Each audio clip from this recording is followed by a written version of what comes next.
Hello viewers, একটি গুরুত্বপূর্ণ MCQ নিয়ে ভিডিওটিতে আলোচনা করতে চলেছি। প্রশ্নে বলা হচ্ছে what is the percentage of error in measurement of T, that is time period of a pendulum, if the maximum error in measurement of length and g are 2% and 4% respectively. তাহলে কোন অপশানটি সঠিক হবে সেটি জানতে চাওয়া হয়েছে। অর্থাৎ প্রশ্নে কি বলতে চেয়েছে? প্রশ্নে বলতে চেয়েছে যে একটি পেন্ডুলামের টাইম পিরিয়ডের এরর কত হবে, যেখানে বলা আছে যে টাইম পিরিয়ড মাপতে গিয়ে যে সমস্ত কোয়ান্টিটিগুলো মাপতে হয়, দ্যাট ইজ লেন্থ এবং জি। পেন্ডুলামের লেন্থ মাপতে গিয়ে যে এরর হয়েছে সেটি হলো 2%, এবং অ্যাক্সিলারেশন ডিউ টু গ্র্যাভিটি সেটি মাপতে গিয়ে এরর হয়েছে 4%।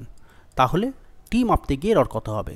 এরকম ধরনের প্রশ্নকে সমাধান করতে গেলে আমাকে অবশ্যই টাইম পিরিয়ড, লেন্থ এবং জি এদের মধ্যে যে ম্যাথামেটিক্যাল রিলেশন সেটিকে জেনে রাখতে হবে। আমরা জানি যে time period of a simple pendulum T is equal two 2π√L/g। এই সমীকরণটি আমরা সবাই জানি। তো এই সমীকরণটি যদি কারো না জানা থাকে তাহলে কিন্তু সে এই ধরনের প্রশ্নকে সমাধান করতে পারবে না। আমাদের খুব বেসিক এটা একটা রিলেশন যে time period of a pendulum is equal two 2π√L/g। যদি কারোর এই রিলেশনটি জানা না থাকে তাহলে ডাইমেনশন অ্যানালিসিস সাহায্যে কীভাবে এটি বের করা যায় তার লিঙ্ক ভিডিওটির ডেসক্রিপশন বক্সে দেওয়া থাকবে। এবার চলে আসি এই অঙ্কটির সমাধান কিভাবে করতে হবে। যেহেতু এখানে এরর বের করতে হবে, তো ম্যাথামেটিক্যাল ইকুয়েশন জানা হয়ে গেছে। এরকম ক্ষেত্রে আমরা এরর বের করার জন্য উভয় পার্শ্বে লগ নিই। বেস লগ যদি আমরা উভয় পার্শ্বে নিই তাহলে চলে আসে ln t is equal two ln 2π√L/g।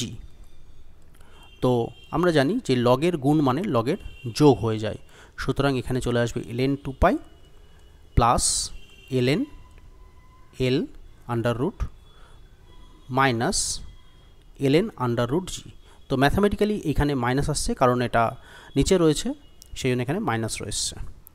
So ln capital T is equal two দাঁড়ালো। এইবার এই সমীকরণটিকে বা ইকুয়েশনটিকে যদি দুপাশে ডিফারেন্সিয়েট করে দিই তাহলে দাঁড়ায় ডিটি বা ডেল্টা টি। এখানে ডেল্টা টি লেখাটাই বাঞ্ছনীয় ডিটির জায়গায়, তার কারণ আমরা এখানে এরর ডিটারমাইন করছি। So it is delta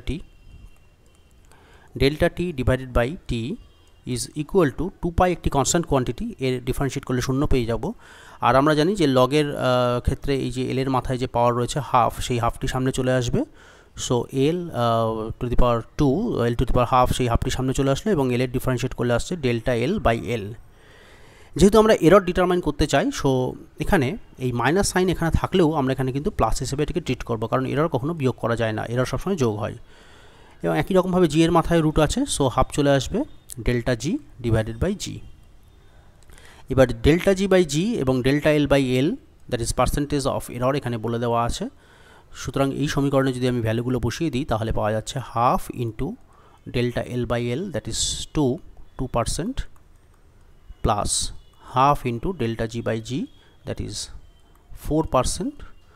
so এখান থেকে চলে আসছে this is 1 plus 2, so the answer is 3%. সুতরাং সঠিক উত্তর হলো অপশন নাম্বার এ, 3%। অতএব এই অঙ্কটির ক্ষেত্রে দেখতে পেয়েছি আমরা যে পেন্ডুলামটি দৈর্ঘ্য মাপতে গিয়ে ভুল হয়েছে 2% এবং জি মাপতে গিয়ে ভুল হয়েছে 4%। তাহলে পেন্ডুলামটি টাইম পিরিয়ড মাপতে গিয়ে মোট ভুল কত আসলো? মোট ভুল আসলো 3%। So the correct answer is option number 3। Thank you.